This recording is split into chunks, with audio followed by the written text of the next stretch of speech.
Assalamualaikum warahmatullahi wabarakatuh. Apa kabar Bapak Ibu GTK Madrasah? Semoga kita semua ada dalam keadaan baik dan selalu semangat jalani segala aktivitasnya. Salam satu profesi, guru itu mulia. Pada video kali ini saya masih akan tetap membahas prediksi soal penerimaan seleksi P3K Kemenag ya. Kompetensi teknis guru madrasah tahun 2023.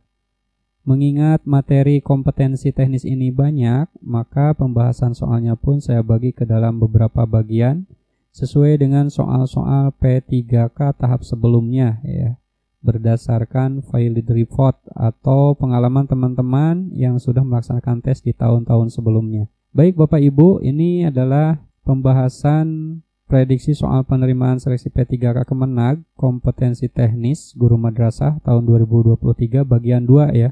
Untuk bagian satunya Bapak Ibu bisa cek di deskripsi, ada linknya. Langsung saja Bapak Ibu kita bahas soal nomor 1. Peserta didik dapat menghasilkan, mengembangkan, dan mengimplementasikan ide-ide mereka secara kreatif, baik secara mandiri maupun berkelompok, adalah kompetensi keterampilan berpikir abad 21 berupa A. Creativity Thinking and Innovation, B. Critical Thinking and Problem Solving, C. Communication, D. Collaboration, E. Communication and Collaboration. Nah, baik Bapak Ibu, ini jawabannya adalah A ya, yaitu Creativity Thinking and Innovation. Karena keterampilan ini berpusat pada bagaimana siswa mampu menghasilkan, mengembangkan, dan mengimplementasikan ide-ide mereka secara kreatif ya, baik secara mandiri maupun kelompok ya. Berarti jawabannya adalah A. Lanjut ke soal nomor 2. Dalam proses pembelajaran, guru membagi siswa ke dalam beberapa kelompok diskusi untuk memecahkan suatu masalah. Proses pembelajaran ini nantinya diharapkan siswa mampu memberi penalaran yang efektif terkait permasalahan yang disajikan guru, mengamati, menilai, dan mengambil keputusan dalam lingkup kelompok, serta di akhir diskusi mereka dapat memecahkan masalah yang diberikan. Nah, implementasi proses pembelajaran yang diterapkan guru tersebut itu merupakan keterampilan berpikir pada tingkat apa ya? A. Creativity Thinking and Innovation, B. Critical Thinking and Problem Solving, C. Communication, D. Collaboration, E. Communication and Collaboration. Nah, ini jawabannya adalah B ya, Critical Thinking and Problem Solving. Karena keterampilan ini menitik beratkan bagaimana peserta didik mampu untuk bernalar secara efektif, menggunakan dengan baik sistem berpikirnya, membuat penilaian terhadap suatu permasalahan, serta mengambil suatu kesimpulan. Dan di akhir pembelajaran mereka mampu memecahkan permasalahan ya. Jadi jawabannya adalah B, Critical Thinking and Problem Solving. Lanjut ke soal nomor 3. Proses pembelajaran abad 21 menuntut peserta didik memiliki keterampilan pemecahan masalah. Berikut yang bukan merupakan aspek yang dapat diukur oleh guru sejauh mana keterampilan pemecahan masalah peserta didik adalah A. Peserta didik menganalisis semua asumsi yang muncul dari suatu masalah dan melakukan penelitian. B. Peserta didik menentukan, mendefinisikan, menjelaskan, serta menentukan data dan informasi yang harus diketahui dalam mendefinisikan masalah. C. Peserta didik merencanakan dan mengembangkan rencana pemberian solusi. D. Peserta didik mengevaluasi solusi yang digunakan untuk memecahkan masalah. E. Peserta didik memperkirakan hasil yang diperoleh ketika mengimplementasikan solusi dan mengomunikasikan solusi yang telah dibuat. Nah, baik Bapak Ibu, di sini ada yang harus Bapak Ibu perhatikan. Yang bukan ya, di sini yang bukan merupakan aspek yang dapat diukur oleh guru gitu ya. Jadi jawabannya adalah A ya, yaitu peserta didik menganalisis semua asumsi yang muncul dari suatu masalah dan melakukan penelitian. Karena untuk mengukur sejauh mana keterampilan pemecahan masalah peserta didik, ini ada 6 aspek ya yang dapat digunakan, yaitu menentukan masalah, mengeksplorasi masalah, merencanakan solusi, melaksanakan rencana pelaksanaan solusi, memeriksa atau mengevaluasi solusi yang diberikan, serta solusi yang telah dievaluasi kemudian solusi diperiksa. Asumsi yang terkait dengan solusi dibuat, memperkirakan hasil yang diperoleh ketika mengimplementasikan solusi, dan mengomunikasikan solusi yang telah dibuat. Nah itu ya, jadi ada 6 aspek yang dapat digunakan. Jadi jawabannya adalah yang bukan itu adalah A ya. Lanjut ke soal nomor 4. Dalam proses pembelajaran yang dikembangkan, perlu diperhatikan langkah-langkah yang sistematis yang mengajak guru untuk menuntut alur desain pembelajaran berorientasi pada keterampilan berpikir tingkat tinggi. Di antaranya, merumuskan indikator pencapaian kompetensi. Hal yang perlu diperhatikan adalah A. Menentukan dan menganalisis kompetensi dasar yang menjadi sasaran minimal yang akan dicapai. B. Mengkombinasikan dimensi pengetahuan dengan proses berpikir. C. Menggunakan KKO yang sesuai untuk merumuskan IPK agar konsep materi dapat tersampaikan secara efektif.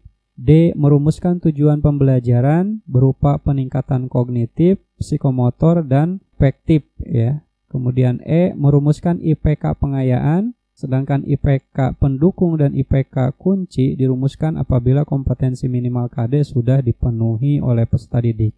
Nah, jawaban untuk soal ini Bapak Ibu yaitu C ya, menggunakan KKO yang sesuai untuk perumusan IPK agar konsep materi dapat tersampaikan secara efektif.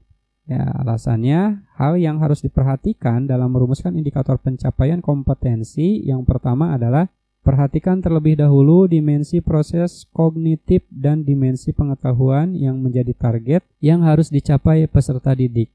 Kemudian yang kedua, menentukan KD yang akan diturunkan menjadi IPK.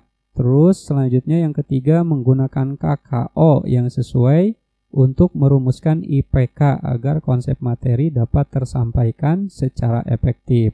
Nah, IPK ini dapat diidentifikasi dari tingkat kompetensi ya, diantaranya adalah low order thinking skill atau LOTS menuju tingkat high order thinking skill atau HOTS ya. Dan yang terakhir adalah yang keempat itu merumuskan IPK pendukung dan IPK kunci. Sedangkan IPK pengayaan dirumuskan itu apabila kompetensi minimal KD sudah dipenuhi oleh peserta didik ya. Jadi jawaban yang paling tepat adalah C. Lanjut ke nomor 5. Sebuah situasi belajar tertentu yang memerlukan strategi pembelajaran yang spesifik yang tidak dapat digunakan di situasi belajar lainnya merupakan kondisi dari keterampilan berpikir A. LOTS, B. MOTS, C. HOTS, D. MOS, E. LOS. Ya, tentu tadi kita sudah bahas di soal nomor 4 ya. Jadi jawabannya adalah C ya. Karena sebuah situasi belajar tertentu yang memerlukan strategi pembelajaran yang spesifik yang tidak dapat digunakan di situasi belajar lainnya itu merupakan kondisi dari keterampilan berpikir tingkat tinggi ya, atau HOTS. Pada keterampilan ini, kecerdasan yang tidak lagi dipandang sebagai kemampuan yang tidak dapat diubah, melainkan kesatuan pengetahuan yang dipengaruhi oleh berbagai faktor yang terdiri dari lingkungan belajar, strategi, dan kesadaran dalam belajar. Menurut beberapa ahli, definisi keterampilan berpikir tingkat tinggi, salah satunya dari Resnick ya pada tahun 87, itu adalah proses berpikir kompleks dalam menguraikan materi, membuat kesimpulan, membangun representasi, menganalisis, dan membangun hubungan dengan melibatkan aktivitas mental yang paling dasar. Olehnya itu, keterampilan berpikir tingkat tinggi yang lebih spesifik itu seperti penalaran, kemampuan analisis, pemecahan masalah, dan keterampilan berpikir kritis dan kreatif ya. Jadi jawabannya adalah HOTS. Lanjut ke nomor 6. Pengetahuan yang berisi elemen-elemen dasar yang harus diketahui para peserta didik jika mereka akan dikenalkan dengan suatu disiplin atau untuk memecahkan masalah apapun di dalamnya disebut pengetahuan A. Mekakognitif, B. Prosedural, C. Konseptual, D. Faktual, E. Perilaku dan sosial. Nah, Bapak Ibu, jawaban untuk nomor 6 itu adalah D ya, faktual. Kenapa? Karena pengetahuan faktual berisi elemen-elemen dasar yang harus diketahui para peserta didik jika mereka akan dikenalkan dengan suatu disiplin atau untuk memecahkan masalah apapun di dalamnya. Elemen-elemen biasanya merupakan simbol-simbol yang berkaitan dengan beberapa referensi konkret ya, atau benang-benang simbol yang menyampaikan informasi penting. Sebagian terbesar pengetahuan faktual itu muncul pada level abstraksi ya, yang relatif rendah. Jadi jawabannya itu adalah D, faktual. Lanjut ke soal nomor 7. Penilaian yang dilaksanakan setelah proses pembelajaran selesai, yaitu A. Assessment of learning, B. Assessment for learning, C. Assessment as learning, D. Assessment in learning, E. Assessment at learning. Nah, tentu ini setelah proses pembelajaran ya. Setelah proses pembelajaran selesai Bapak Ibu, berarti jawabannya adalah A ya, Assessment of learning. Kenapa? Karena Assessment of learning itu merupakan penilaian yang dilaksanakan setelah proses pembelajaran selesai. Setiap pendidik melakukan penilaian yang dimaksudkan untuk memberikan pengakuan terhadap pencapaian hasil belajar setelah proses pembelajaran selesai, yang berarti pendidik tersebut melakukan assessment of learning ya. Seperti ujian nasional, ujian sekolah atau madrasah, dan berbagai bentuk penilaian sumatif itu merupakan assessment of learning ya, atau penilaian hasil belajar. Jadi jawabannya untuk nomor 7 ini adalah A ya. Lanjut ke soal nomor 8. Penilaian yang dilakukan selama proses pembelajaran berlangsung dan biasanya digunakan sebagai dasar untuk melakukan perbaikan proses belajar mengajar. Itu disebut A. Assessment of learning, B. Assessment for learning, C. Assessment as learning, D. Assessment in learning, E. Assessment at learning. Nah, ini tentu jawabannya adalah B ya Bapak Ibu, Assessment for learning. Karena penilaian ini dilakukan selama proses pembelajaran berlangsung. Dan biasanya digunakan sebagai dasar untuk melakukan perbaikan proses belajar mengajar. Pada Assessment for learning, pendidik memberikan umpan balik terhadap proses belajar peserta didik, memantau kemajuan dan menentukan kemajuan belajarnya.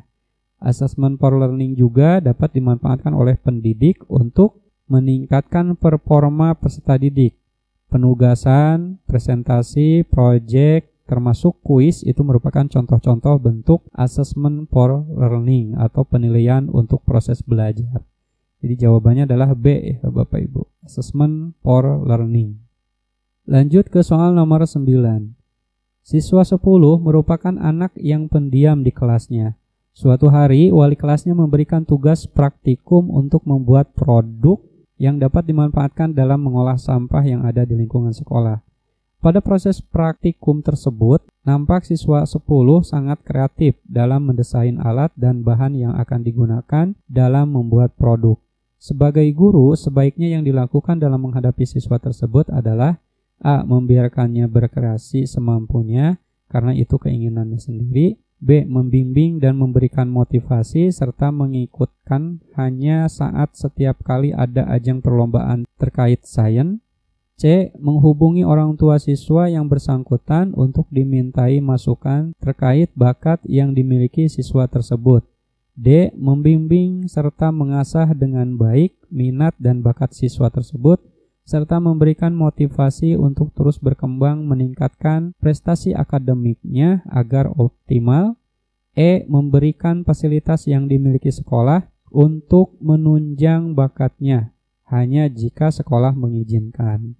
Nah, di sini ada sebuah kasus ya Bapak Ibu, bahwa ada salah satu siswa kelas 10 itu pendiam di kelasnya ya. Akan tetapi ketika proses praktikum, nah siswa tersebut ternyata kreatif ya. Nah, jadi kita sebagai guru sebaiknya apa yang kita lakukan? Nah, ini jawabannya adalah D ya. Membimbing serta mengasah dengan baik minat dan bakat siswa tersebut serta memberikan motivasi untuk terus berkembang meningkatkan prestasi akademiknya agar optimal ya. Kenapa? Karena peserta didik yang kita temukan itu di situ minat dan bakatnya dalam suatu pelajaran tertentu ya. Nah, sebaiknya kita sebagai guru itu memberikan bimbingan atau dampingan dalam menguatkan bakatnya, memberikan fasilitas terbaik yang dimiliki sekolah agar bakatnya dalam hal akademik pun dapat semakin berkembang secara optimal ya.